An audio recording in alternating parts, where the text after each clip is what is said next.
Today, the most important man in Formula One was fired, but it's not what it seems. There is a lot going on here that you're just not being told, because this is a story about a dynasty, about a Formula One institution being eaten from the inside, crumbling, eroded, infected, and taken over. So we're going to let you know, I'm here with Sam Professional Carter, exactly what's been going on. You want to strap in for this one. It is a roller coaster.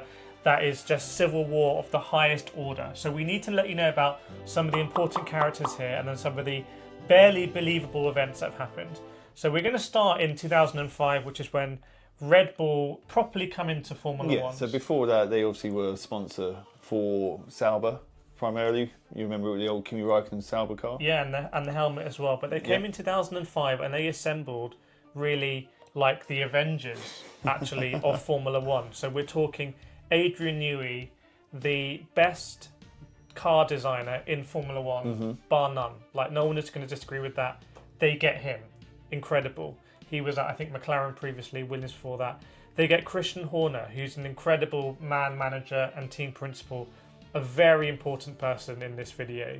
And they also get Helmut Marko, who is a kind of driver development, the young driver coach. You see all the young drivers coming up through the ranks, they've all come up because of him. Yeah, so these three come together, incredible success, unbelievable. For Red Bull, a drinks company, they win 4 titles in a row, Driver Championship with Sebastian Vettel, unbelievable success. Like it's just what they've done is absolutely the mad. Top of the world. No one's even near them at the time. Beating Ferrari, beating McLaren, beating all these big teams. But then what happens, they take it to the next level, because the greatest driver probably we have ever seen and we will ever see joins Red Bull Racing, and that is this guy here, Max Verstappen, with his dad, ex-Formula One driver and hard as nails, literally got set on fire in his car, Jos Verstappen. Yeah. So these two come in. So Red Bull have gone from starting the team incredibly well, winning 4 championships with Sebastian Vettel, and now they're set for another just era of dominance. It looks absolutely unbelievable. Okay, but not all good things can last forever, because this is where things take crazy turns. Because Dietrich Mateschitz, who's the co-founder of Red Bull, dies in 2022 unexpectedly.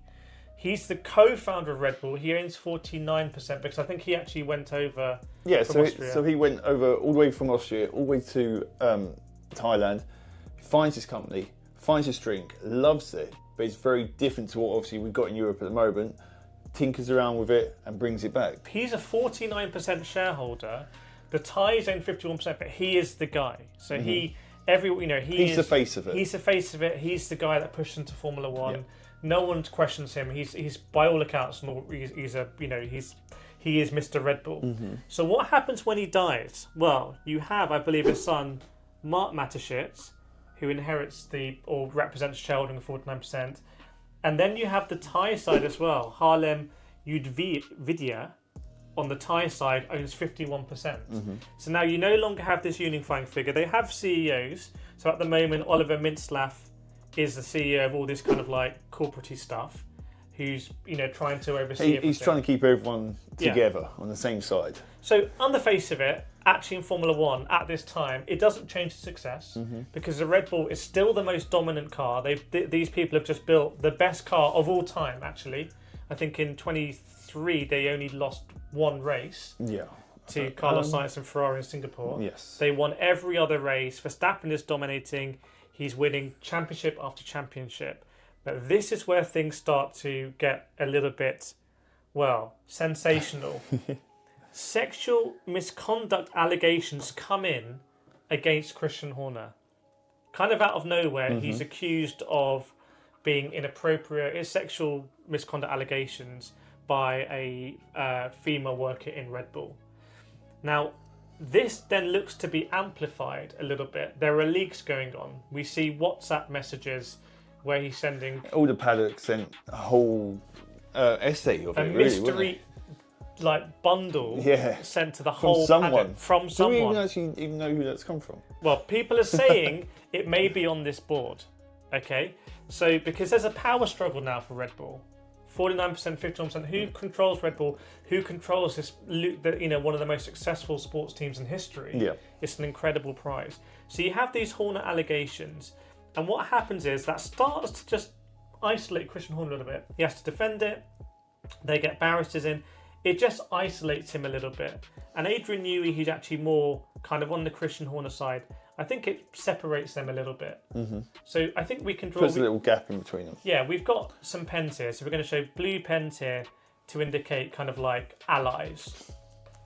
You know, so that they were allied. They came in together. I'll take the blue one off here. Yeah, but it starts to just strain a little bit. Just a few little strains there. Okay.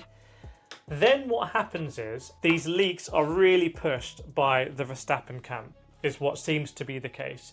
It seems to be the case, and I should say this is an allegation. We're just kind of repeating it, but not endorsing it, saying it's fact. But it seems to be that there's kind of like a little push here from the Verstappen camp, and basically this is where we start to see a real fraying between the Verstappen camp and Christian Horner, and it also seems that Helmut Marko gets dragged along with the Verstappen. Yes, if you want to do some blue lines here, you can do some blue triangle between Max, Helmut and Jos Verstappen.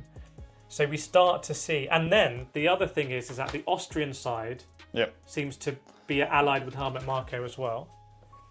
And we start to see Christian Horner really... Sorry, I didn't I was going to say, Christian's also really pushing, trying to get these sides to take over more. He's bringing them to the races, he's hosting them, he's trying to maintain kind of in control here, but we start to see this separation. Oliver Mintzlaff is trying to keep everything above board. The big thing that happens next, this is massive, we call it the brain drain, because Aston Martin, sensationally, because they're not as good as Red Bull in Formula One. They snoop in. They swoop in. And we start to see the first fracture of this incredible dream team. And Adrian Newey leaves and goes to Aston Martin. So clearly this line here has actually turned fully red by that point.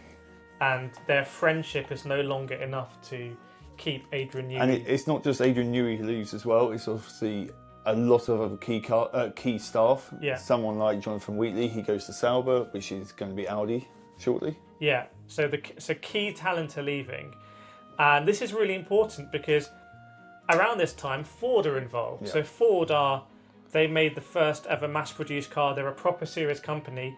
They're partnering with Red Bull. Red Bull are going to make their own engines. They're leaving Honda. They're hiring a load of people from Mercedes and whatnot. And Ford are now a big key player in this. And I would say Ford are a serious company, and they don't want...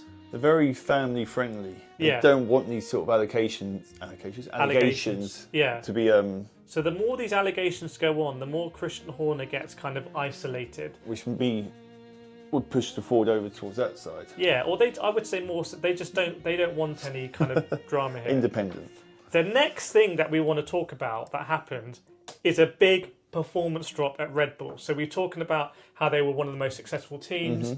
They're winning championships, the most dominant car. But hang on a second.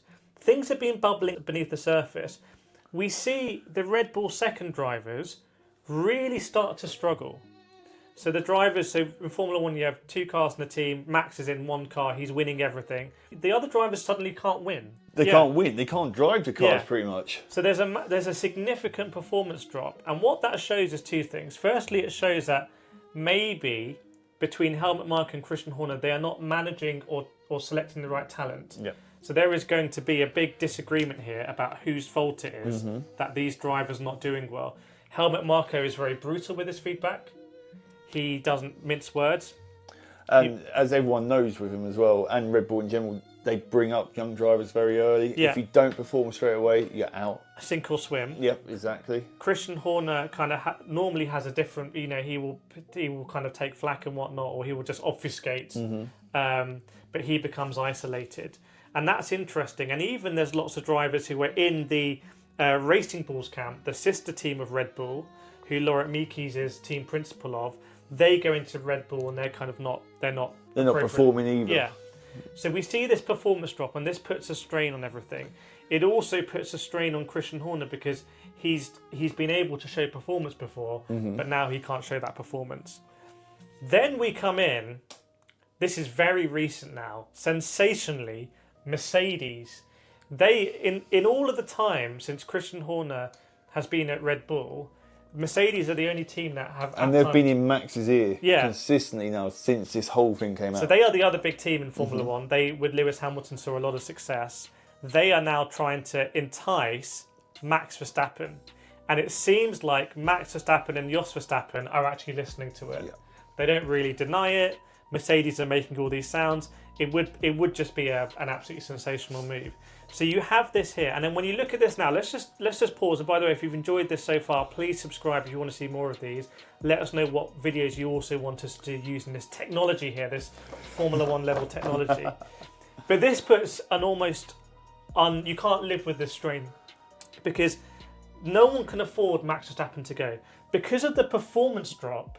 Max Verstappen is now so integral to the success of Red Bull. Without racing. Max Verstappen, Red Bull would be absolutely nowhere. If you look at their drivers for the last 3 years, Max has outscored them considerably. Yeah. So highly outscored them that he's pretty much a one-man team. So if Red Bull lose Max, where is that going to leave them as a team? I think Red Bull could go behind their sister team, and it causes all sorts of complications. So this is now crisis mode, and we hear at Silverstone even that there are meant to be talks. So it's full-on crisis mode. Helmut Marko, he's going to be pulling strings now because this is his prodigy. So then the big news happens. Do you want to do the honours? Because someone is going to leave this picture. How do you want me to do it? Just Yeah. So it goes like this. Christian Horner fired or sacked Gone. or departed. Whatever the official line is, there's been multiple things reported. But Christian Horner is excised from the team. Unbelievable, because he has overseen just a mad period of success for Red Bull. He's seen him from the start. He's obviously got promoted up from his own team when he used to run Arden Motorsport himself. He got headhunted, and then he became the Red Bull team principal. Yeah. So from very first day, Christian Horner has been there guiding the team. So this is literally the first day they've never had Christian Horner. And by the way, let's just undo him a little bit, because rumours saying he might go to Aston Martin with Adrian Newey. So we will see, actually, maybe that bond is still there. Or he could go to Cadillac or wherever. Will the allegations stick with him? Will anyone want to work with him? We don't know, but they are going to stick with him. So maybe the brain drain will have actually gone to Aston Martin. We'll see. Now, what we're left with right now is we have a situation where you have a performance drop at Red Bull. The other drivers, we have Yuki Tsunoda somewhere as well, are just not doing that well. They've promoted Laurent Mekies, who's been in Formula 1 for ages. He was at Arrows, he was at Minardi, he was at Ferrari, he's at the FIA, he's at Racing Bulls now. They promoted him. Maybe he is going to get better out of his kind of Racing Bulls like team Yuki, drivers. Liam. Potentially. But the big thing is, what is going to happen with Verstappen? Because if Verstappen also goes, honestly, where does that leave Red Bull? What are you left with at Red Bull? Exactly. They've been fighting over this, and they may have destroyed the whole team. They've killed the golden goose. You got 51% of nothing. Yeah, exactly. I mean, with Max gone, Adrian gone, all that other stuff, I can comfortably see them actually starting to lose to the sister team, Racing Bulls. Yeah, Racing Bulls, that might be the performance drop. And then Ford are in there as well. Did Ford go, hang on, this isn't what we signed up for? We signed up for Max. We signed up for Max and Christian and everything. So it's just putting it like this. I've never seen a video like this, but putting it like this, for me, just shows how shocking this power struggle has been. And you won't see this anywhere else, I think, explained like this. So let us know your thoughts. Let us know if you've got any other different stories or other storylines here that you want us to follow. Make sure to check out Sam as well on Walmid, link in the description. And we'll see you next time. I really want to just